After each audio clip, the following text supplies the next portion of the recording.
Bonjour à tous, on se retrouve dans une nouvelle vidéo.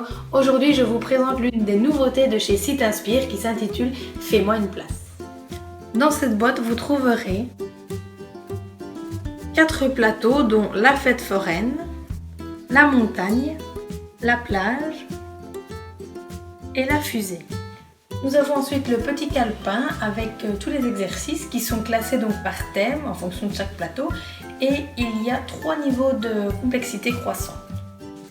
Voilà comment ça se présente. Pour ici le plateau de la fusée dans le niveau 1, vous devez lire la carte et donc ici il y a 3 indices qui vont vous permettre de placer différents personnages sur le plateau. Il y a donc pour chaque plateau 4 personnages à placer dans le décor, donc sur les ronds adéquats.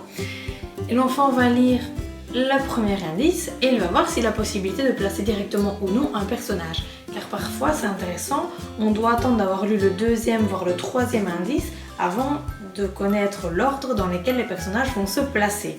Donc on va vraiment travailler ici au niveau des notions spatiales et des inférences et j'adore ça.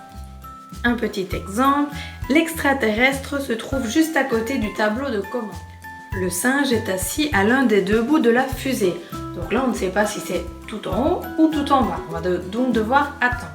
La planète n'avait plus le choix et a pris la place la plus proche de la Lune et des étoiles. L'extrémité haute de la fusée est occupée. On sait donc que le singe va être tout en bas.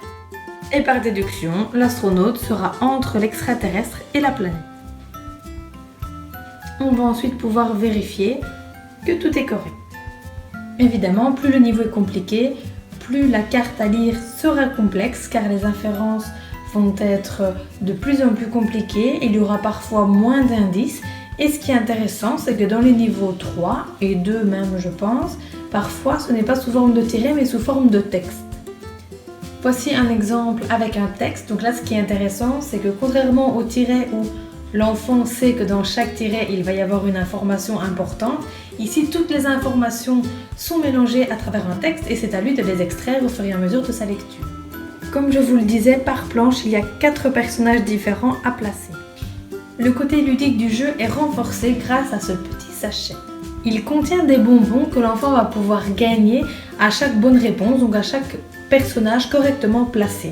En prenant le bonbon, il va le retourner et voir le chiffre qu'il y a derrière. Par exemple, ici le chiffre 3, donc on peut considérer qu'il a gagné 3 bonbons.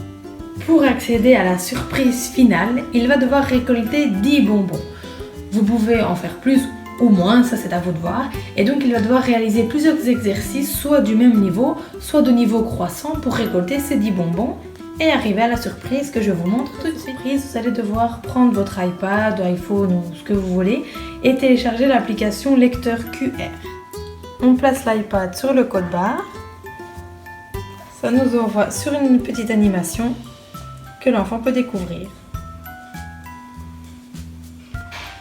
Voilà pour ce jeu qui va nous permettre de travailler la déduction, la logique, les notions spatiales et bien évidemment les inférences.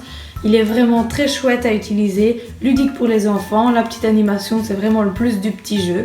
Et donc je vous dis à lundi pour une nouvelle vidéo.